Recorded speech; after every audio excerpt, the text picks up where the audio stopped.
Welcome to fair media.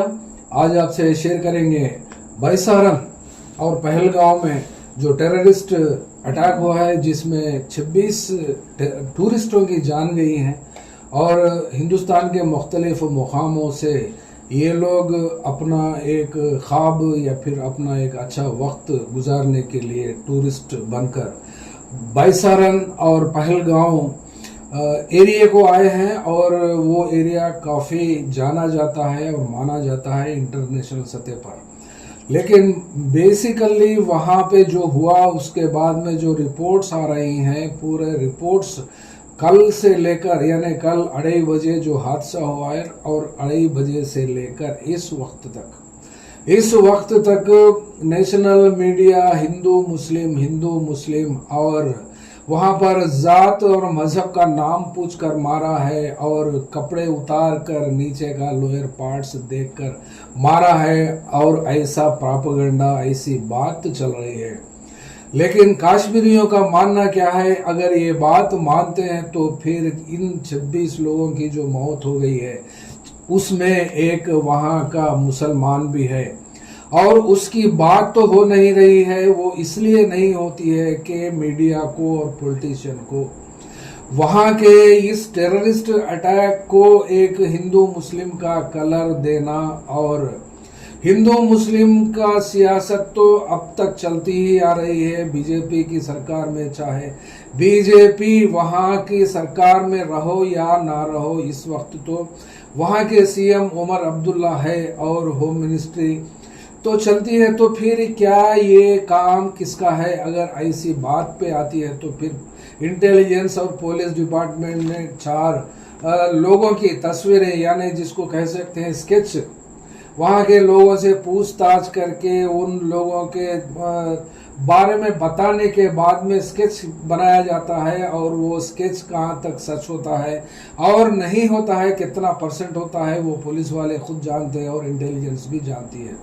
लेकिन यहाँ पर बेसिक क्वेश्चंस जो अराइज होते हैं, जो नेशनल मीडिया, सबसे मीडिया ट्रायल यहाँ पर हिंदुस्तान में चलता है और मीडिया ट्रायल को मानकर इंटेलिजेंस और इंक्वायरी एजेंसीज और एग्जीक्यूटिव एजेंसीज या फिर पुलिस एजेंसीज चलती हैं। उसके हिसाब से यहाँ पर फर्स्ट कम फर्स्ट 1 घंटे के अंदर तो हिंदू मुस्लिम का मामला तो ला दिया है इस मोदी की जो मीडिया चलती है इस हिंदुस्तान में, तो फिर अब तक भी वही चलता है। और इन टेलीविजन चैनलों का तो टीआरपी हाई रेस पे है और कल से लेकर आज तक हर कोई भी मुसलमान को बोलता है और टेररिस्ट को बोलता है और मुसलमान टेररिस्ट ही होता है, ऐसा तो देखने को मिलता है पूरा सोशल मीडिया के चैनल्स बनकर और सोशल मीडिया प्लेटफॉर्म्स भी।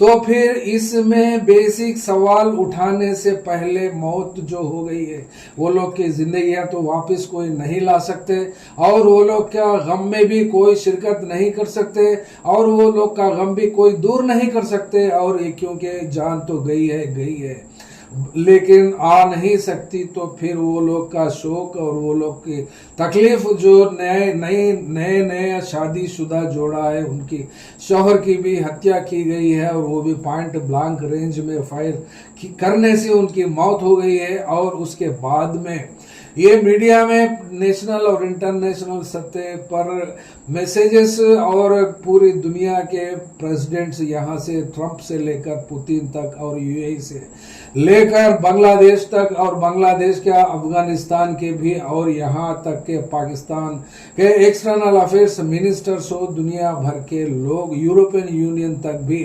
और इजराइल का प्राइम मिनिस्टर भी यहाँ के मामलात को इंटरनेशनल सतह पर ला चुका है। वो इसलिए 26 लोगों की जान मामूली नहीं होती है और 26 जान तो जान है। लेकिन इसमें मजहब की बात अगर करते हैं तो फिर टेररिज्म को या फिर टेररिस्ट एक्टिविटीज को या ब्लड शेड को मजहब नहीं होता, सियासत होती है और सियासत में फायदे नुकसान होते हैं। तो फिर यहाँ तो इस वक्त इंडिया में कौन सा भी इलेक्शन नहीं है, लेकिन जब इलेक्शन था तो उस वक्त अब उस वक्त पुलवामा में ऐसा ही सीआरपीएफ का हादसा हुआ था। सीआरपीएफ के कैंप के ऊपर हमला करके उस वक्त के 40-45 सीआरपीएफ की जवानों की मौत हो गई।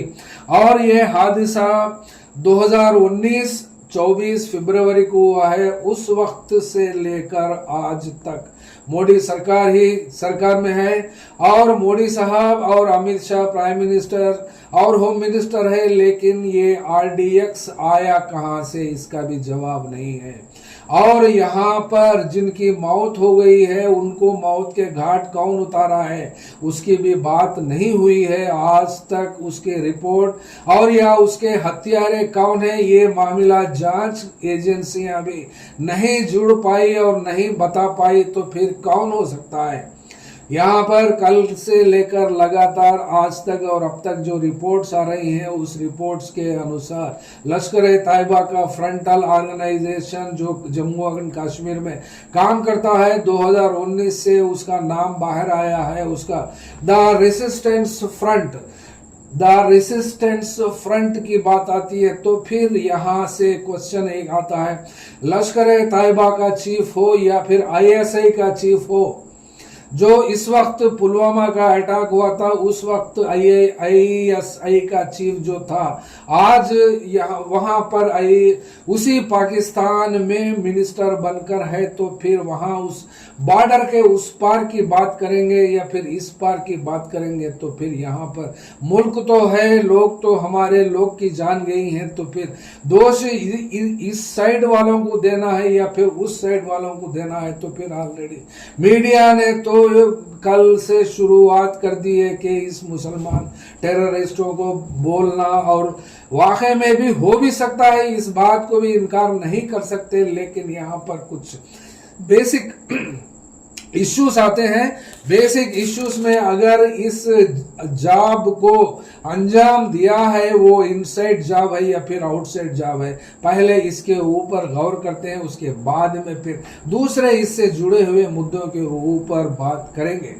वो इसलिए कि अगर देखते हैं तो फिर आउटसाइड की बात शुरू करते हैं। आउटसाइड की बात हम इसलिए करते हैं कि आउटसाइडर्स हिंदुस्तान में घुसपैठिए बनकर आना हो, तो फिर क्या हिंदुस्तान और पाकिस्तान का बॉर्डर कितना शेयर होता है एक दूसरे से। तो अगर ये बात करते हैं तो 3323 किलोमीटर का बॉर्डर इंडिया पाकिस्तान का शेयर होता है, और जम्मू एंड कश्मीर से लेकर गुजरात स्टेट, 2 स्टेट्स इसमें शेयर होते हैं। तो फिर यहाँ पर तैनात की गई संख्या देखते हैं तो 193 बटालियंस उस बॉर्डर सिक्योरिटी फोर्स को तैनात किया गया है, और ये हमेशा 24/7 वॉच करते रहते हैं, और उसका फेंसिंग भी होकर रहता है, और इधर की मक्खी उधर भी नहीं जा सकती। तो फिर ये टेररिस्ट आते कहां से आए,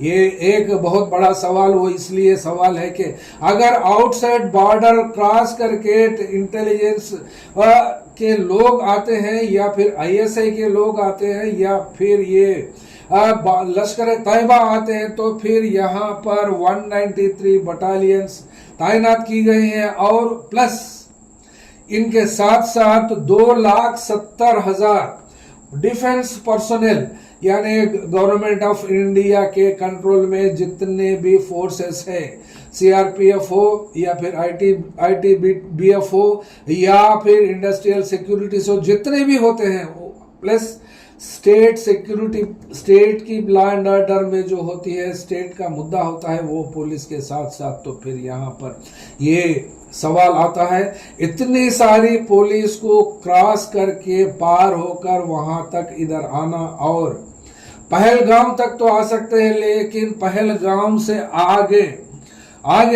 का बैसारन को कैसा पहुंच सकते हैं। ये बैसारन पहलगाम की बात ही, और 2 गांव के बीच में एक छोटा सा इलाका है ये बैसारन। यहाँ पर जो हत्याएं कल की गई थी उस बैसारन को आप देख सकते हैं, हम वीडियो के लास्ट में भी इसके बिट्स, थोड़े क्लिप्स जो अवेलेबल है वो उसको हम आपके लिए लगाते हैं, और वो बाद में देख सकते हैं। वहां पर पहुंचने के लिए कम से कम 2 रास्ते चुने गए हैं जहां पर व्हीकल नहीं जा सकती।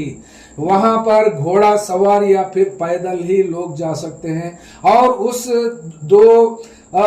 मामला ये जो बाईसारन और पहलगांव का बीच का रास्ता 6 किलोमीटर के आसपास है। 3 किलोमीटर से लेकर 3.5 किलोमीटर ये चलने में कम से कम कितना वक्त लग सकता है, ये इसके लिए अंदाजा तो नहीं हो सकता। घोड़े सवार को लेकर ही जाना तो 3 घंटे का मामला होता है। अगर पैदल चलते हैं तो और भी ज्यादा हो सकता है। तो फिर वहां तक ये टेररिस्ट, ये गैंग हो या फिर 7 से 8 लोग, वहां टेररिस्ट का नाम लिया जाता है नेशनल सतह पर और इंटेलिजेंस वाले भी। तो फिर वहां पर डायरेक्ट एक्शन होने के बाद में, मतलब वहां अपना काम पूरा ये टेररिस्टों ने वहां के मासूम लोगों को मारने के बाद किधर छुप गए हैं। क्या फिर फेमस डायलॉग है, जमीन निगल गई या फिर आसमान खा गया है। अगर वहां पर पहलगांव से पुलिस स्टेशन, पहलगांव और बैसारन के बीच का रास्ता 5 या 4 किलोमीटर से ज्यादा नहीं होता। अगर पहुंचने के लिए 6 से 7 मिनट पहुंचते हैं व्हीकल से अगर जाते हैं तो, लेकिन व्हीकल से जा नहीं सकते तो फिर वहां या डिफेंस फोर्सेस हो या पुलिस हो, वहां पहुंचने पे भी वो लोग को भी पैदल हो या फिर घोड़े सवारी से जाकर वो उस वहां के कल्प्रिट्स को, उस टेररिस्ट नेटवर्क को वहां का खात्मा करने के लिए ये पहुंचने में फिर अभी तक तो देखें तो फिर कम से कम 30 घंटे हो चुके हैं। इस 30 घंटे के दरमियान खाली उस सस्पेक्ट टेररिस्टों का स्केच रिलीज किया गया है। तो फिर यहाँ पर बात साफ होती है कि फिर पूरा एरिया को घेरने में, यानी पहलगांव और ये बैसारन के एरिया को कंप्लीट घेराव करके पूरे डिफेंस फोर्सेस और पुलिस फोर्सेस तो फिर वहां घरे घर की तलाशी भी लें तो फिर 13,000 घर से ज्यादा कुछ नहीं हो सकते।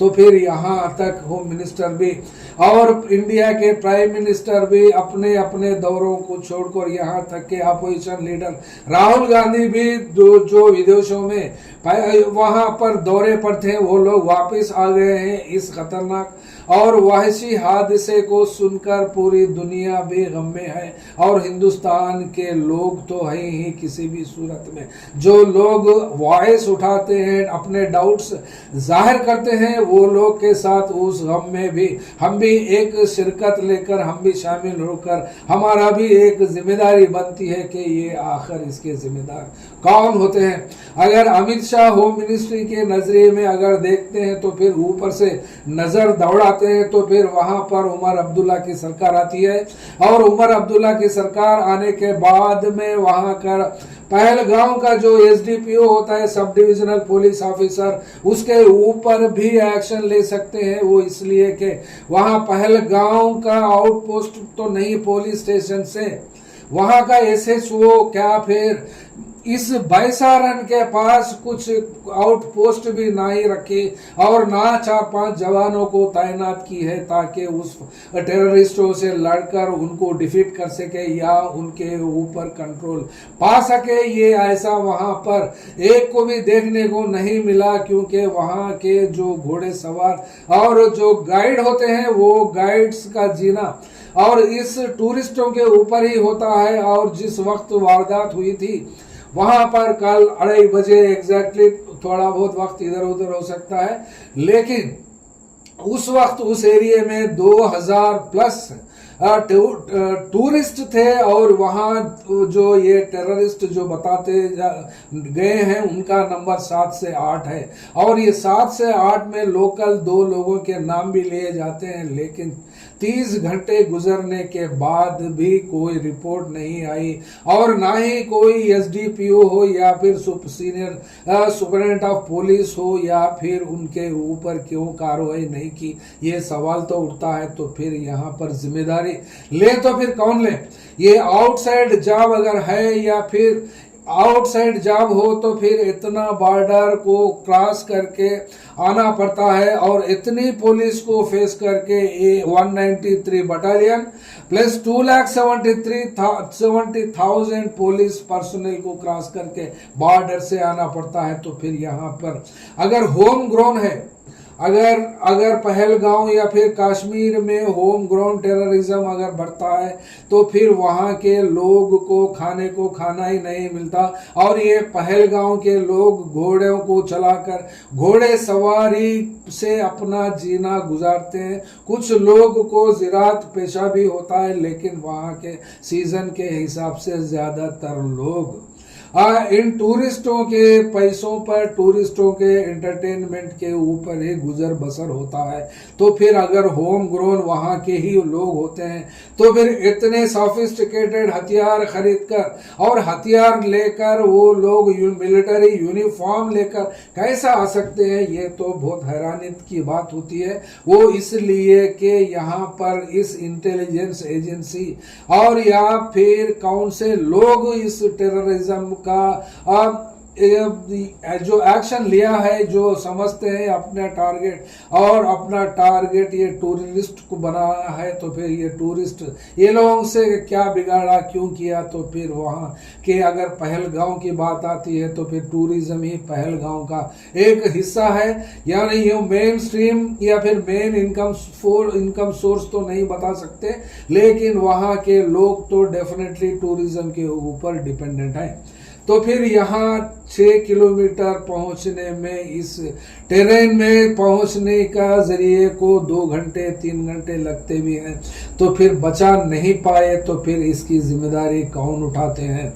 अब रही बात वहाँ के कश्मीरियों ने भी, और सुबह से ही कल और आज सुबह से भी कल जो ये वारदात की बात दुनिया को पता चली और मालूम हुआ, जब से लेकर आज तक हर जगह इसका प्रोटेस्ट चलता है और इसके बारे में मजम्मत करते हुए कई क्लिप्स है, कई वीडियोस है, और जिसमें कश्मीरी जो इन 26-27 लोगों में एक मुसलमान का नाम भी आया है, उसके बाप की वीडियो भी देख सकते हैं। वो घोड़े चराने के लिए यानी इस टूरिस्टों को वो वहां पर काम करने के लिए, मजदूरी के लिए वो गया था, लेकिन उसका फोन भी नहीं बजा। इन लोगों ने, घर वालों ने फोन करने के बाद तो बाद में पता चला कि उनका लड़का भी इसमें खो गया है। तो फिर यहाँ पर अगर बात करते हैं तो जात की और पात की और मजहब की, तो ये फिर मीडिया को और ये हिंदू मुसलमान करने की सरकार का एजेंडा तो है ही। हिंदुस्तान सतह पर और इंटरनेशनल सतह पर ये लोग के लिए बात करने का तो बात बाजुई मुल्क जो पाकिस्तान है, उस पाकिस्तान को तो आड़ लेते ही हैं। और पाकिस्तान भी कुछ कम नहीं है, वो इसलिए कि इंडिपेंडेंस से लेकर आज तक भी वो मामला खत्म नहीं हो पाया।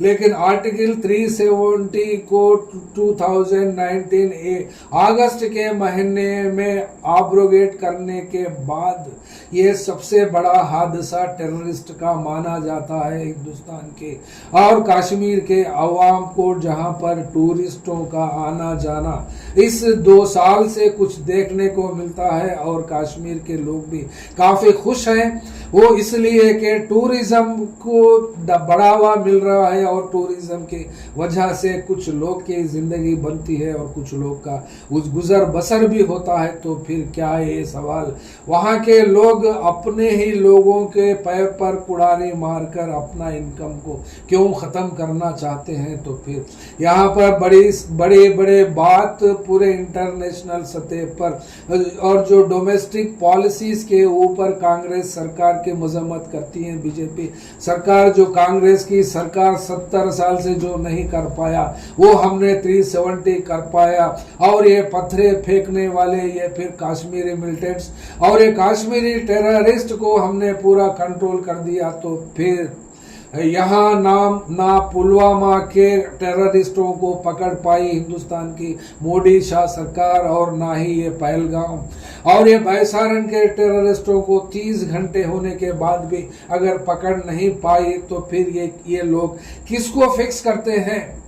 यहाँ पर कौन जिम्मेदारी लेते हैं और किसको जिम्मेदारी देना चाहिए और किसको फिक्स करना चाहिए, तो फिर फर्स्ट एंड फर्स्ट बात करना चाहते हैं इंटेलिजेंस के डायरेक्टर जो भी हैं। इंटेलिजेंस के डायरेक्टर और नेशनल सतह पर आईबी को जो संभालते हैं और कश्मीर रेंज के कौन है और पहलगाम रेंज में कौन है, उनको फिक्स करना चाहिए किसी भी सूरत में। और दूसरे तरफ बात तो करते हैं जम्मू एंड कश्मीर की पुलिस के हिसाब से पहलगांव का पुलिस स्टेशन का एसएचओ हो या फिर वहां का एसडीपीओ हो या फिर डीएसपी रैंक का ऑफिशियल या फिर SP senior superintendent of police भी इसके लिए जिम्मेदार बनती है।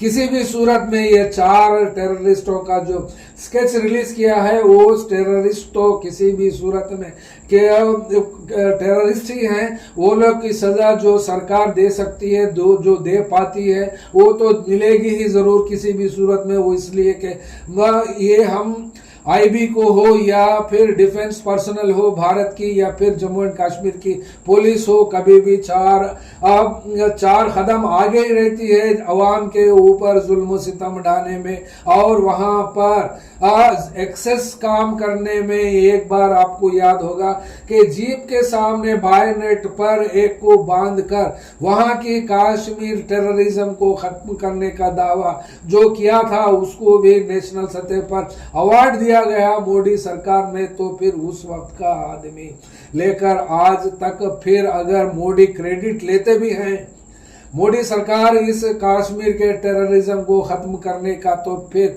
ये पुलवामा का अटैक और इस बैसारन पहलगांव का अटैक का भी जिम्मेदारी लेकर किसी भी सूरत में वो लोग किस हद तक जिम्मेदारी लेते हैं, ये तो हमको ना ही भरोसा, ना ही हिंदुस्तान के अवाम को भरोसा। वो इसलिए कि मामला खुद हिंदू मुस्लिम करने का है और एजेंडा खुद हिंदू मुस्लिम करने का है, तो फिर ये लोग जरूर मुस्लिम का ही करेंगे। और इनके साथ साथ बीजेपी आईटी सेल और आरएसएस तो है ही और बीजेपी तो है ही, लेकिन इस बीच में वहां पर देखने को भी मिला है कि जो बाहर के लोग हैं, बाहर के लोग माने जो कश्मीर में सिटीजनशिप चाहते हैं या फिर वो लोग को सिटीजनशिप सैंक्शन करी है गवर्नमेंट ऑफ इंडिया ने, वैसे लोग इस पहलगांव एरिया में 85,000 लोग आकर सेटल हुए हैं।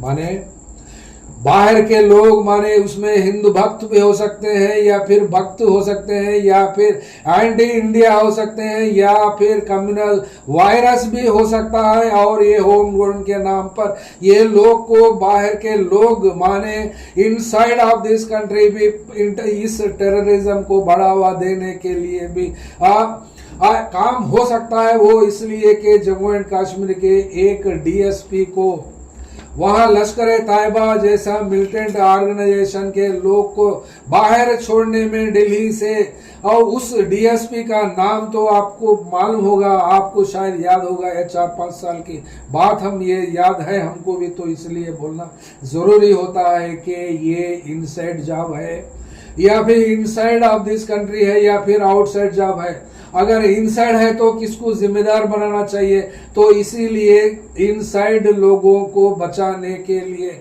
आउटसाइड की जिम्मेदारी और आउटसाइड के लोगों को ब्लेम करते हैं। अगर आउटसाइड के लोगों को ही ब्लेम करते हैं तो फिर 193 बटालियंस जो बॉर्डर इंडिया पाकिस्तान बॉर्डर का शेर होता है और जिसमें हर जगह डग पर पुलिस को यानी बॉर्डर सिक्योरिटी फोर्स को तैनात की गई है और 2,70,000 वहां के पर्सोनेल को गार्डिंग ड्यूटी के लिए जो पोस्ट किया है, तो फिर वो लोग के ऊपर क्या मोदी सरकार एक्शन लेगी? अगर आउटसाइड जॉब अगर इस टेररिज्म को माना गया तो माने ये पाकिस्तान का आईएसआई, लश्कर तैयबा या फिर द रेजिस्टेंस फ्रंट के बारे में अगर बात करते हैं तो फिर अगर उस बारे में तो फिर वहां के कौन से बॉर्डर से कौन से पॉइंट से ये लोग ने बॉर्डर को क्रॉस करके हिंदुस्तान को के जम्मू एंड कश्मीर और पहलगांव को आए हैं और वहां इस दुष्कर्म करके फिर वहीं रह गए हैं। वो इसलिए हम कहते हैं कि ये बैसारन का टेररिस्ट को पार करके पहलगांव पहुंचने में कम से कम 2 से 3 घंटे लगते हैं, तो फिर वहां की जो पुलिस, लोकल पुलिस और नेशनल इंटरनेशनल सतह पर ये न्यूज और टेलीकास्ट हो रही है, तो फिर वहां के जम्मू एंड कश्मीर की पूरी पुलिस और बीएसएफ और लेफ्टिनेंट जनरल और ये पूरे डिफेंस पर्सनल पूरे तैनात अगर हैं, तो फिर वहां के जो ये कारनामे को अंजाम दिए हैं वो लोग को पकड़ने में इतना लेट क्यों होता है? क्या फिर वो लोग को बचाने के लिए काम कर रहे हैं, या वाकई वो लोग को ढूंढ नहीं पा रहे हैं, या फिर वो लोग कौन थे? इसके ऊपर ना ही सीबीआई जांच सही कर पाएगी और ना ही डिफेंस कर पाएगी, ना ही आईबी कर पाएगी। इन पुलवामा के अटैक को और साथ ही साथ इस पहलगाम के अटैक को सुप्रीम कोर्ट के सदारत में अगर कोई सुप्रीम कोर्ट के जज किसी को नियुक्ति करते हैं इसको इंक्वायरी करने के लिए, तो जब ही यहाँ पर पार्शियल तो लोग ये तो होते ही हैं, लेकिन इम्पार्शियल इंक्वायरी अगर करते हैं तो फिर पुलवामा के साथ साथ ये पहलगांव का भी मामला हिंदुस्तान के लोगों को देखने को मिलता है। Actually who are the culprits behind this terror attack on the innocent tourists of this country. Thank you. टेररिस्टों की वजह से, और आपका बेटा जो है उसमें शहीद हुआ है। आपके घर में और कौन है, कमाने वाला कौन था, और ये पहलगाम में क्या करता था? मेरा नाम सैयद हैदर शाह है जी। ये कल पहलगाम घोड़े चलाने के लिए गया था। अच्छा। मजदूरी को। फिर हम 3 बजे हमने सुना कि वहाँ पे ऐसा वाक़ा हो गया, जिसमें हमने इसको फ़ोन किया तो फ़ोन स्विच ऑफ आया इसका। फिर बाद में जब 3-4 बज गए, 4-4:30 बजे इसका फ़ोन ऑन हुआ। फिर हम फ़ोन करते रहे तो फ़ोन किसी ने नहीं उठाया। फिर हम गए अजमुकाम थाने में। अच्छा। वहाँ हमने ये रिपोर्ट रखी। फिर हम वहाँ से आके आए घर में, और फिर बाद में पता चला कि इसको एक्सीडेंट हो गया वहाँ पे। तो फिर हमारे लड़के गए वहाँ, उन्होंने देखा जब तो ये अस्पताल में था वहाँ। तो घर में और कौन कमाने वाला है? और कौन है? और छोटे हैं 2, तो बड़ा यही था कमाने वाला, सबसे बड़ा। ये घोड़ा चलाता था वहाँ पे? घोड़े चलाता था। क्या अपील रहेगी आपकी सरकार से? क्या अपील रहेगी? जिसकी जान थी वो चली गई, तो क्या अपील रहे? कमाने वाला यही था।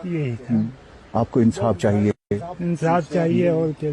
जिसने भी किया उसको अंजाम, उसका अंजाम मिलना चाहिए उसको। ये क्यों किया? बेगुनाह था, ये बेगुनाह मारे गया, और क्या? अल्लाह के एक ही सहारा था, यही कमाने वाला था। एक बच्चा कमाए वाला से खुदा तो बड़ा ही याद से। हाय अल्लाह के कर खुदाया। घर में और कोई नहीं है कमाने वाला? ना। ये कमाए वाला। ये वहाँ पे घोड़ा चलाता था? हाँ, घोड़ा चलाता था। ये हाय खुदाया। आप अपना नाम? वालेकुम सलाम। मेरा नाम सईद बाग सिंह है जी। मैं यहाँ इसके चाचा हूँ जी। इसको कमाने वाला कोई नहीं, ये बड़ा बेटा था। तो अल्लाह की तरफ से था, इसको ये हादसा हो गया।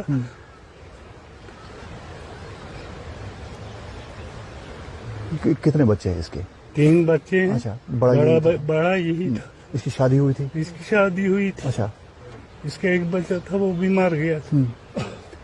तो अब इसको कमाने वाला कोई नहीं। हमारी अपील है कि बहुत गरीब है ये। बहुत गरीब है, इसको नजरसानी की जाए, इनकी बच्चों को भी हिफाजत की जाए, बस हमारी यही अपील।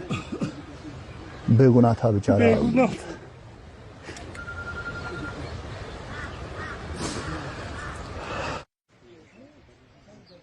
अस्सलामु अलैकुम वरहमतुल्लाहि वबरकातुह।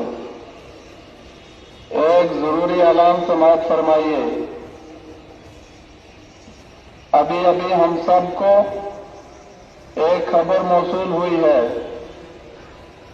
कि पहलगाम कश्मीर में टूरिस्ट पे दहशतगर्दों ने अटैक किया है, जो कि काबिल मजम्मत है।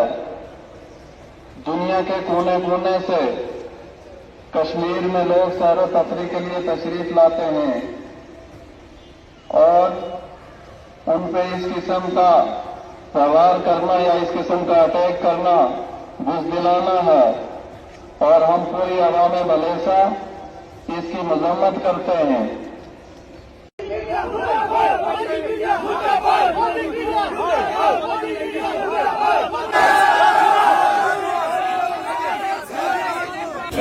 मैं यहाँ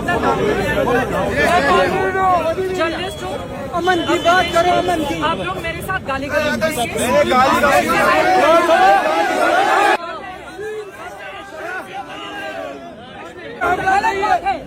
बात है।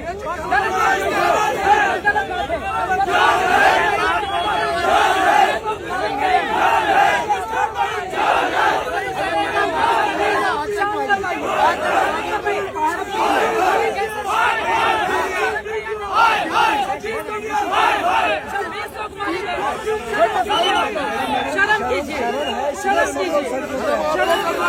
पहलगाम में 26 लोग मारे गए हैं, 26 भारतीय मारे गए हैं। इस बात को हम हिंदू मुसलमान का रंग देने की बजाय इसको सिंपली हम एक आतंकवादी हमला क्यों नहीं कह पा रहे हैं? It was a terror attack against Indians, it is that simple. ये गोदी मीडिया के पालतू बदले की बात कर रहे हैं, बदला लेंगे, बदला लेंगे। किससे किससे बदला लोगे? 4 मुसलमानों ने अगर आतंकवादी हमला किया है तो देश का हर हिंदू, देश के हर मुसलमान से बदला लेगा। अरे सिक्योरिटी लैब्स था तो बहुत सेकेंडरी बात है, बहुत बाद की बात है। लोग मरे हैं, लोगों की जाने गई हैं, उनके बारे में क्या, उनका क्या? हर धर्म के एक्सट्रीमिस्ट एक को दूसरे के खिलाफ कर रहे हैं। अब इसमें जीत किसकी हो रही है? तुम्हारी हो रही है? नहीं हो रही है भाई, तुम्हारी। बेगुनाह मर रहे हैं, सत्ता वाले तो सत्ता में रह रहे हैं। The people in power are staying in power और एक्सट्रीमिस्ट का घंटा कुछ नहीं घट रहा है। अब यहाँ पे सवाल करो कि क्यों हम लोग हमेशा बस नफरत की ही चाहत रख रहे हैं, नफरत और हिंसा की ही मांग कर रहे हैं? Why are we acting like blood thirsty violent zombies?